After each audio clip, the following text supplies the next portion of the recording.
People act as though it's a great mystery that most people on Earth aren't extremely confident. But it's no mystery at all. The reason so many people struggle to achieve great things or to think of themselves in a favorable light, to think of themselves as someone that deserves the best, is because our set point for our own status and our own self-image was unfortunately created in a very strange, punishing, artificial environment.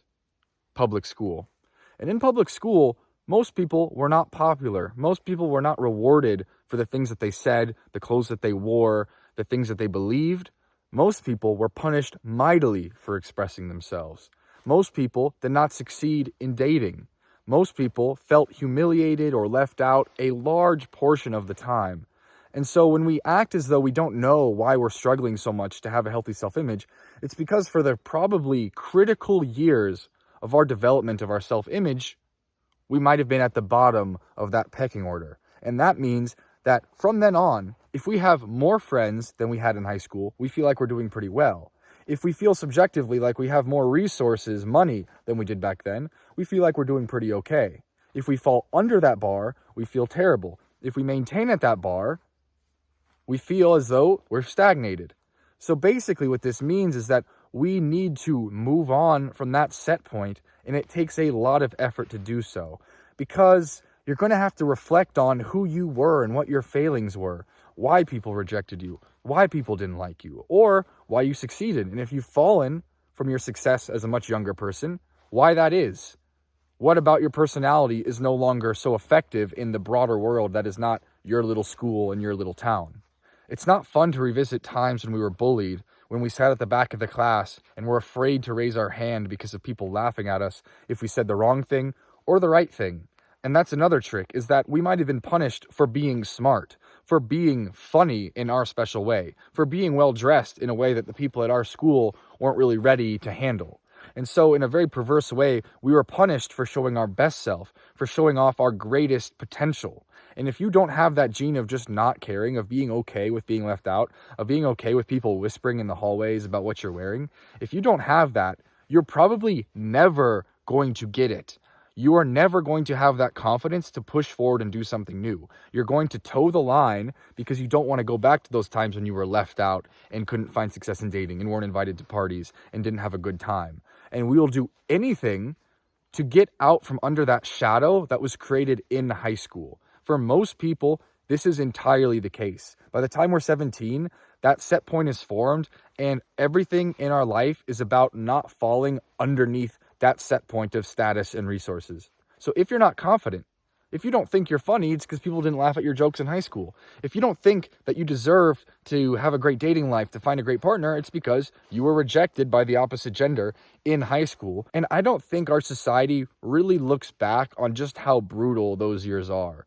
We do it cathartically through these fantastical high school movies where the loser gets the girl. So we kind of like collectively get to feel like, oh, maybe things aren't that bad. But if you work in a high school, if you're a teacher, if you go back and look, you will see that it is insanely brutal out there. Everyone but the top 10% gets basically nothing, and at best sticks to their little friend group and has the best little time they can, and hopefully doesn't get objectively and savagely bullied. But most people are not high status. Status is very scarce in a high school. There's like one little group that has it. And so we move forward from high school with the same beliefs about our status and what we can achieve with it. And therefore, we are stuck at a very, very similar level, hanging out with very, very similar people, dressing in similar clothes, making similar jokes, having the same protective behaviors, the same survival mechanisms, and we cannot move on. There isn't a shortcut to escaping this. The only way is to get new and powerful information that counteracts the information that you collected in high school, which means if you want to acquire the belief that you're actually funny and people just didn't get you back then, you need to do things like stand up and actually experience tons of people laughing at your jokes over and over and over again to reprogram the belief. You cannot do this through affirmations. You cannot do this through a pale imitation of the real experience of people reacting positively to you. It's the same with dating, and it's the same with general status.